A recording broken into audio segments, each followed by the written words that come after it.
The views and opinions on the Craig L. Hayes Show do not necessarily reflect those of Westgate Resorts ownership or management. And now, on with the show.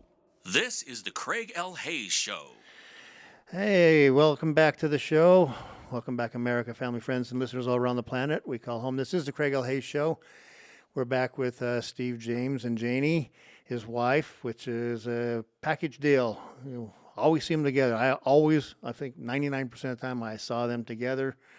And we're talking show business, behind the scenes, and we are doing it from Elvis Presley's dressing room here at the Westgate Resort in the National Showroom. And we're going to continue talking about audio, the land of audio. And Steve's got more stories for us. We're just going to keep doing these episodes until he runs out of stories to tell us. And, well, Steve, let's carry on from where we left off. Well, you know, there's one question I have to ask you. Mm-hmm. Does the hotel actually name this Elvis Presley's dressing room? They can't call it in anything official, Elvis's, but everyone just calls it, everyone around the hotel calls it Elvis Presley. Because if you call something Elvis and you put it official, you got to get Graceland to sign off on it. Yeah. So Makes sense. Well, because, you know, all the headliners really, when I worked here, this was their room. And Yep. And And it still is. It's, you know, Yeah. it's not reserved for Elvis because, you know, well, not around anymore, but well, it's, and you know what, if the hotel wants to do that, that's okay. I mean, he did, 600 and some days here. He did a lot. That's and this more was than built for anybody him. This place was built for him. So it was, did. yeah, so that's what, no, it's unofficially, but it is actually, I mean, we still have, the bar is from original. Mm-hmm. The mirror's right here on the wall. There's stuff original from 1969 still in this room. Yeah. You know, there's parts of the stage up there that are still original too that we've preserved and kept, polished up. And Yeah, surprisingly, I only came down to this room maybe a couple of times. and how many years did you work here in the world of audio? Three or four. Okay, Not a lot per se. no, that's not a long time. And just to jump ahead a little bit, I saw Moulin Rouge coming. And because I worked Razzle Dazzle at the Flamingo before I came here, it was a Showgirls on Ice kind of thing. I told Janie, I said, I don't want to work those mines the same show every single night. So Not a fan of the production shows, huh? no, I got my fill out of it and working 2 nights a week, which was okay. But when I saw that coming, that's when Janie and I looked and I said, it's time. Plus, we had, in a way, already started our rental company because, and I don't even remember who it was for, but Loopy came to me and he says, we're going to need some audio gear. Who do you want to get it from? And it was just some small Anchor monitor speakers and I think a 4-track. It's whatever. And I went, well, there's a couple rental houses you can get them from. He said, well, why don't you buy it? And you can rent it to the hotel, which there was some stage agents that already did that per se. Yeah. So, Janie and I talked about it, and we had to be real careful anyway. But it was, we did it, and that's, in a way, that's kind of how electroacoustics started. And it was towards the end of my run anyway. And like I said, I don't even remember who it was for. It could have been for John Davidson or one of the other acts that came through here. But that's how most people got into the business, is they got gear and started renting it, per se. And that's where it started off being a different company, but eventually it became Electroacoustics, which is what our main company was when I left here. We worked for everybody. But at any rate, that was, I'd only come down to this place, again, only probably twice. One time, and I forget who the second was for, but Andy Williams was actually sitting right about where Janie was.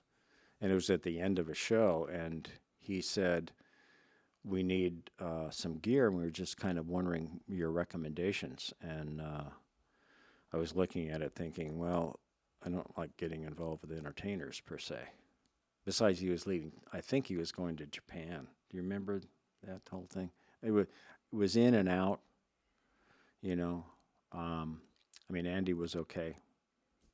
I'd actually worked him on a show change at Caesar's Palace. Didn't work him per se, but I'll talk about his band cart. That was the thing that was unique. But we did some crazy things here involving different entertainers, and a lot of it was in the staging aspect of it. The audio was always straight ahead. You know, and I'll talk about one in general real quick here, and that was Stephen Eady. Mm-hmm. And Fred Tater was Stephen Eady's engineer, and he said, he told me, he says, I've already contacted Stephen Eady. He says, I have to go. And he actually went to work doing broadcast stuff in L.A. And he says, I've already told him. I says, you can do their show for him. And I went, what? You know? So at any rate, that's what we ended up doing. And I you know when you do certain things and you get pros that come in and say, yeah, this is it, and you kind of realize that what you're doing, you're on the right track. Mm-hmm. Well, when Steve and Edie started, just before they started, we had a comedian that came on, and I heard something behind me, and I turned around, and there's this guy that wait a minute, I know this guy, and it was Don Costa. I have it in my notes somewhere, but he was the arranger for Stephen Eady, also for Sinatra and Paul Anka. The guy was very well known. The interesting part about it, I'm thinking, okay, he's listening to what I'm doing. That was the thing that probably froze me more than anything. I went, oh man, I have one of the best guys in the business here. And the Stephen Eady did about 2 numbers, and about halfway through the second number, I heard something behind me, turned around, and he had gotten up out of his chair. He'd already finished his drink, and he'd gotten out of his chair, and he was standing outside the booth, and he just went, thumbs up. So at that particular point, I figured that I had arrived, in this whole process. So that's kind of, and the funny part about it is that recommendation followed to almost all of the acts that came through. Said, Steve can take care of you and all that. And I didn't think I was that good. I mean, half the issue was the fact the system sounded so good. It was easy to do. So at any rate, where do we need to restart with this after I gave the Stephen Eady thing? Well, let's talk a little bit about about your time doing the relief. Over at the Flamingo, and then come in here. Let's talk about some of the acts you did, some of the people you worked with. And let's do a little bit of that. We heard a little bit about your rental business and stuff like that. And we can go back and do that. Some of the companies and some of the big shows you did, and because I think I did 2 shows with you. I was on the audio crew for a loadout one time. And, Was I nice to you? well, you've always been nice to me. Okay. We're sound guys. We're pretty much nice to each other. Yeah. Now to electrics, not so much, but Anyways, yeah. Let's talk a little bit about that. Let's go back and do a little bit of the Flamingo the set? Flamingo. So you're doing Razzle Dazzle, and you said you did some lounge stuff, but is that how you finally broke into the showroom here? Because you did lounge relief here, or just a little bit about that. Yeah, there was actually a guy that when I was with Nevada Audiovisual doing AV work, and we dealt a lot with the MGM, which is what it was at the time. And there was stagehands we got to know, the guys down in the projection theater. You remember? I can't remember. After a while, the names go away. At any rate, Ed was an audio guy in the convention area, and he did a lot of the shows that we did through NAV. And he ended up leaving and going to the Flamingo, doing music and page in the convention area and stuff like that. And he also was the head sound in the showroom and did the ice skating show. And what was his name? Ed Rohan. Ed Rohan. Mm-hmm. Ed Rohan. I don't think I ever met him or knew him. So Well, like I said, I met him at at Bally's or whatever they want to call it now, but it was the MGM back in the day, and I got to know him and I felt he actually did a very good job for us, being the head sound on conventions. That was principally what NAV did. They did meetings, conventions, stuff like that. We didn't do entertainment unless it was small. yeah. We left that to A1 Audio and at any rate, so he ended up leaving and going over to the Flamingo, and he was doing the same thing. They were, he got to know Horst de Jura, who was the president of the hotel at the Flamingo at the time. I remember that name, yeah. Yeah, nice guy. And I eventually would work part-time over there before I moved full-time, but full-time means working a convention and a couple nights in the showroom. But they were rebuilding it, and I'd go over there and help Ed with some of the wiring and looming and stuff, patch bays and all this other stuff. And that's where I got a lot of my training on exactly how to do racks and things like that, and it applied to this place eventually. But he had me come in and watch the ice show. When the ice show was on tape, it was on quarter inch. Had a lot of the oohs and ahs and click track, and the click track was for the band, which was up on the second floor. Gotcha. So that's where I first ran into Tommy Check, and Tommy was the drummer. He played there, also played over at the Hilton. He was a hell of a drummer. At any rate, that's where I got a lot of my showroom background, was doing that. And, of course, a production show is the same thing every single night. And I was telling Janie when I was over there, it was getting old. I mean, you know what? It's like if it would change, it would be okay. It never changed. Yeah. Actually, it's, Chips Davis? Yeah. His wife was a skater, and she did the Adagio things. So I got to know a little bit about her and talked to her a couple of times. Very seldom do I even see him, but she was one of the principals on that and did the Adagio work, which was her and her partner. But it was really, audio was relatively easy for me. I mean, because it wasn't really that complicated at that time. It was all very, very straight ahead. And that's where the Flamingo was where I got all my experience, which made it easier for me when I got to the Hilton. So I was doing 2 nights a week it was 2 nights, I think, at the Flamingo. It was at least 2. And then I ended up working over at this hotel. And where I worked primarily was the lounge one night, or was it 2? Doesn't matter right now. We're, again, relief. And then I'd work up in the Benihana for Russ Leadham. Russ is, I haven't seen him for a long time, but it doesn't really matter. I have a quick story about that because he was doing the bird show for the Benihana. Back, I think, when Hair closed here, I had it written down someplace. It ran for like 3 years, the Hair Broadway musical thing.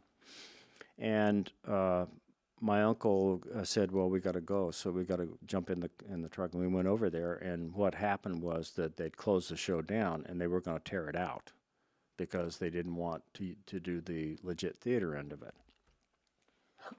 So we went over there, wandered around, and here's all these, it looked like a movie theater, but it was a stage. and that's just tons of people in the movie theater scenario. And something in the, they were saying, well, hey, do you want some seats and stuff like that? Because they were practically throwing them all away. And I'm sitting there standing there, and my uncle said no. But we went up into the booth, and there's something in the back of my mind that said the booth had a 35 millimeter theater machine in it, and they ran a film during that,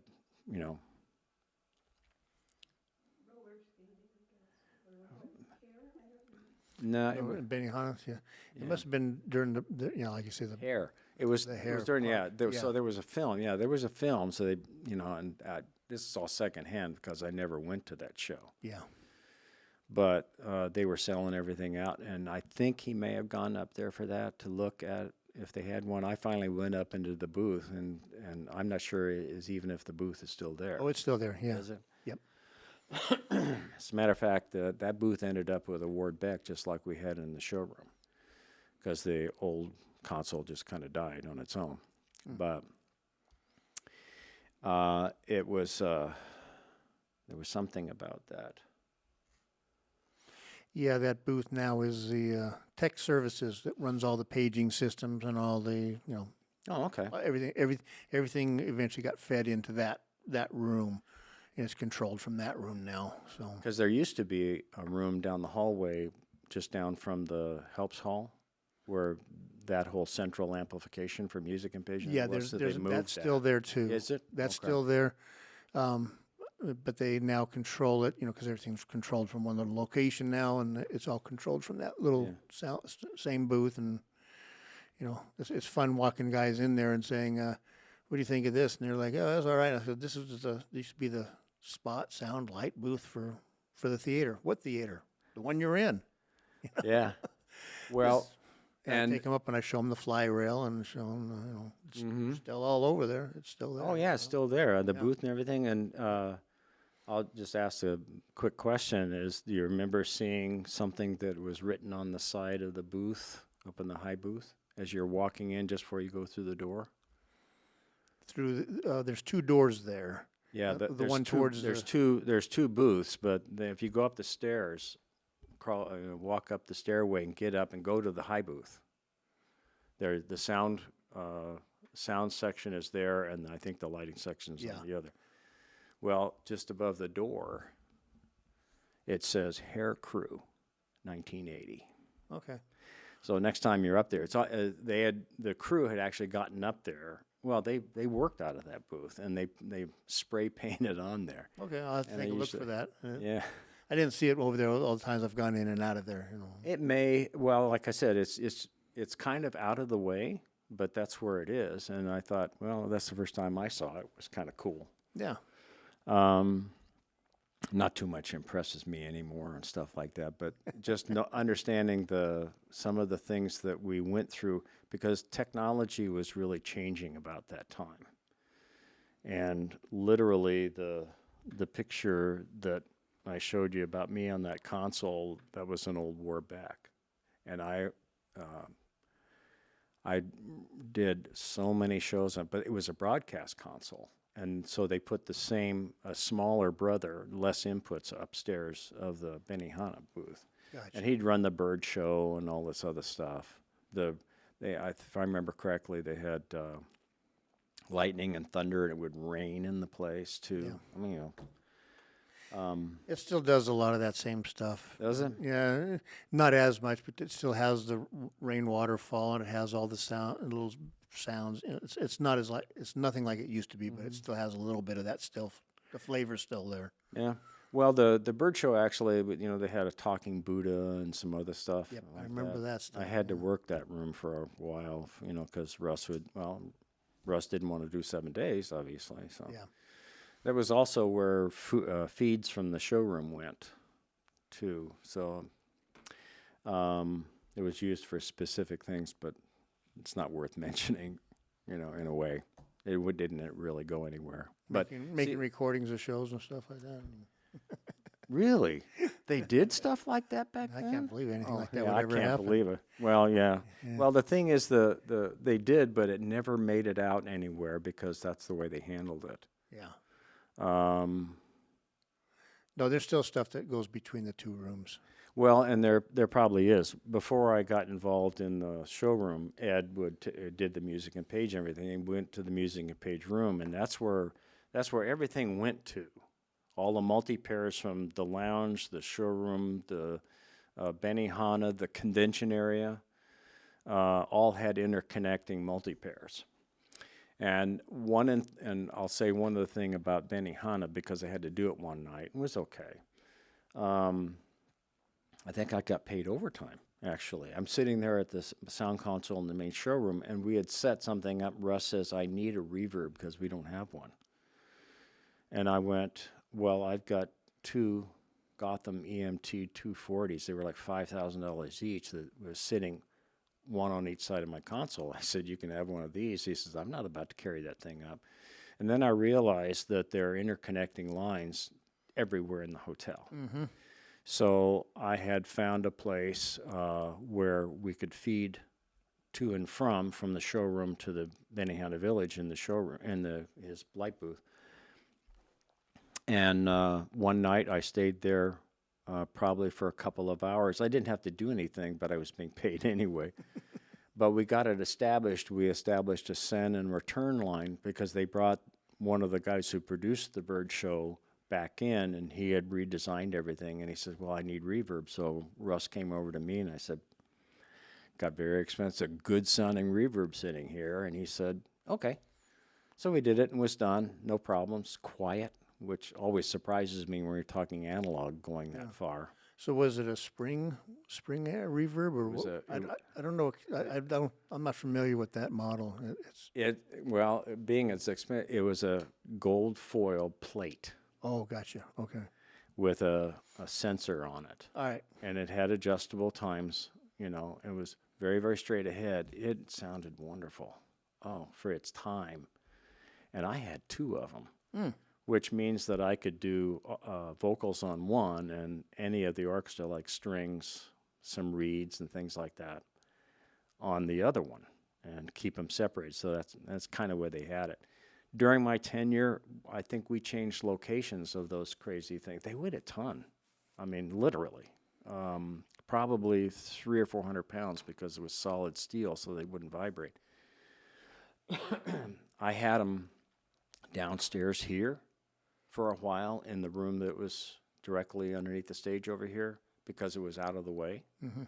I had them backstage, left behind the amp racks, and eventually what I settled with is I took them out of there and took them to showroom console and put one on either side. And I tell you, those, like I said, I can't say enough about those. They just sounded so natural. There was nothing artificial about it. It was just reverb. So, and again, the console we had being a Warbeck was a broadcast board, so it was very clean, very quiet. And the system that they had, when I started coming to work here on a relief basis in the lounge and up in the Benihana was, again, it was a duplicate of what was at the Flamingo. It was a big Altec man array, left, center, right. They had, and there were stacks of three. And if you haven't seen a man array, Janie and I had those things for a while. They're like, the horns are like 3 feet square. So when you stacked them, they were tall. Yeah. But they had a good throw to them. That was the way they were designed. And most of them, you look at it, and they're like, ballpark things like that because they could go a long ways. Okay. Matter of fact, our first speakers were Altec and used the man arrays. So anyway, I'd come in every evening and walk through to go to the lounge, and I'm looking up, and they're putting the scrim material in front of the arrays. And I went, that's a hell of a job. Loopy, and Sid, and some other people from the stage that were doing all. They did all of the construction in front of it and built the proscenium across. Wow. Yeah, I mean it took probably several weeks to do it, and they had to do it while they were still in show situation.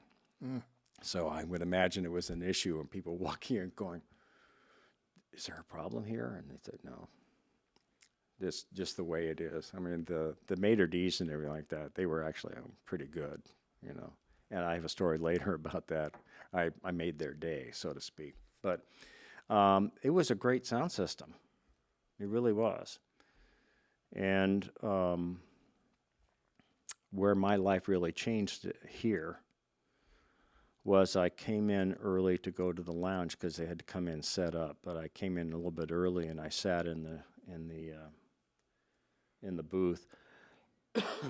Yeah, I sat in the booth, and the guy who was mixing, and I won't mention any names here, the guy who was mixing, he says, "Well, this should be a show to remember." And I went, "What do you mean?" He said, "Well, we retuned the sound system." I went, "Really?"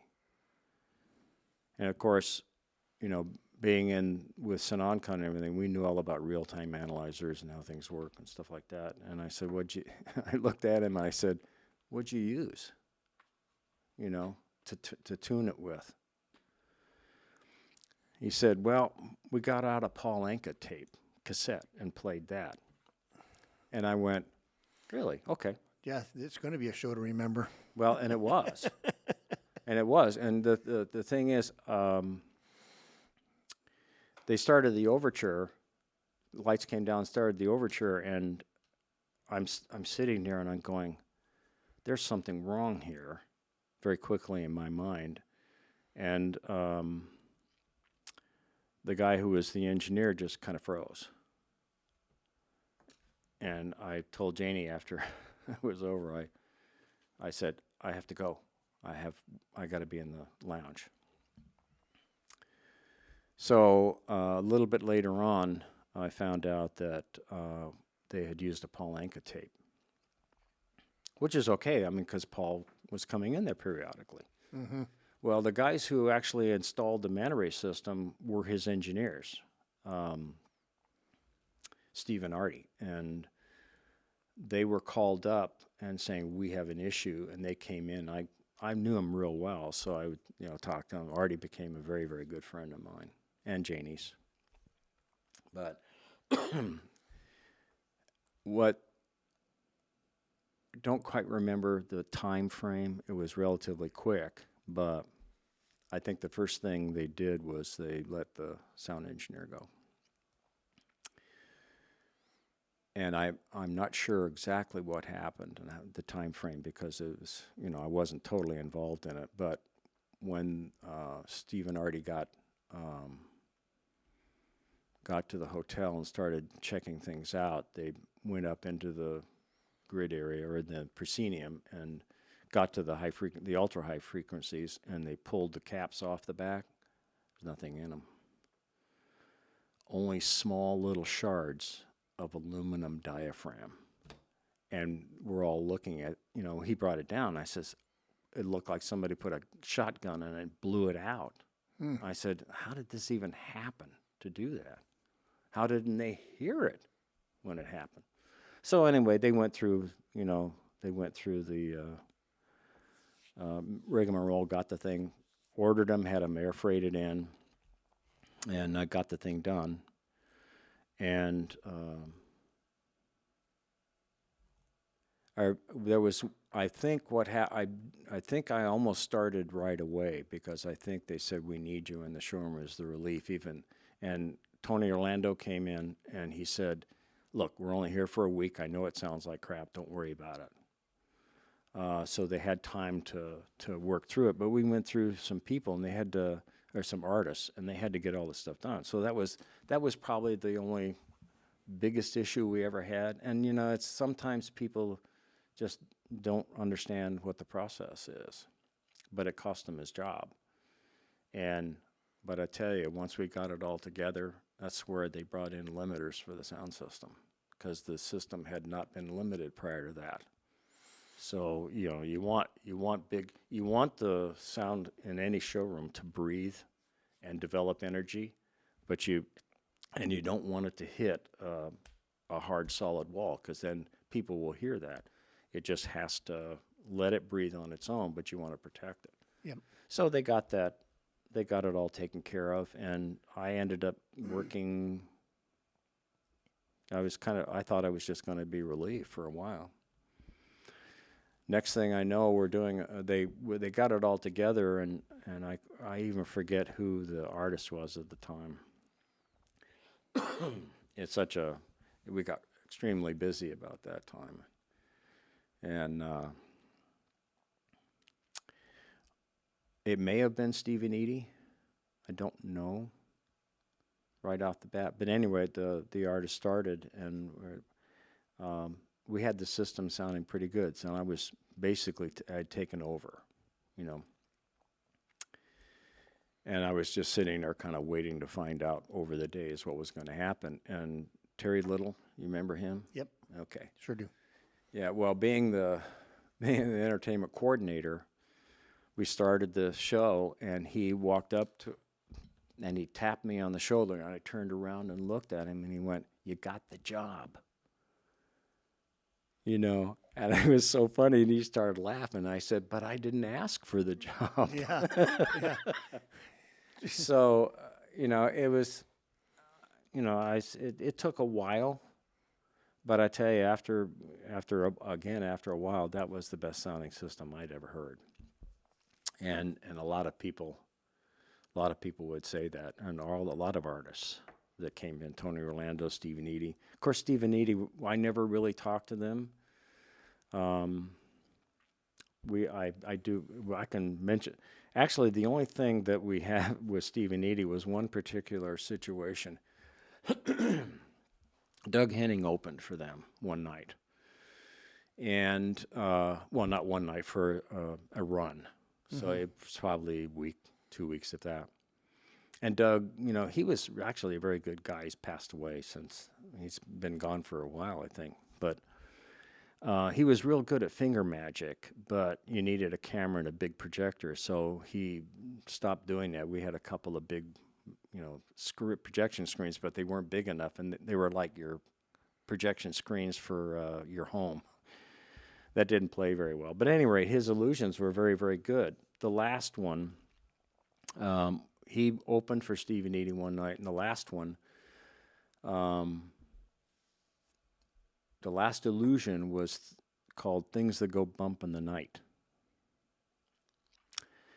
And what it was a steel-framed riser that had a box on top of it and another box on top of that. And the kids would dance around it, his choreographers would dance around it, and they finally, Doug would come out, and they'd open the lid, and he'd get up into the lid and close it, and then they'd do some more dancing, and the thing would sit there, and then they finally pulled it out, turned it around, and brought it back. And at the end of the music, the fanfare at the end, they dropped the sides, and here's a lion, full size. Kirby was the first one, and he would be there, and Keith was the handler, and they'd introduce him, blah, blah, this and the other, and they'd close the curtains, and Keith would come over and unhook the lion and just take it off stage. Well, one show, something happened, and they're not really sure. But you could tell there was a problem, because when they dropped the sides, the lion was like, had his head down and his ass was up in the air. And it's like, this is not the kind of behavior you're expecting out of full size, the thing. Yeah. Any rate, Keith came, and just for this particular situation, Steve and Edie were waiting in the wings. And the stage right wing, I think, is probably where it had to have been where she was, because I don't think they came on together. I don't remember. It doesn't really matter at the time. Well, what had happened was when Keith took the lion off the stage, the lion took off, and he was literally was dragging him off, and you heard this blood-curdling scream. Who it came from, I don't know, and it doesn't really matter, but the limbo area started doing this, And what they found out later was that he had gotten into some foliage of some kind of weed or whatever and been chewing on it. And the only thing the vet could think was that he was seeing multiple people, and it scared him because all of these lions have been very, very. I mean, you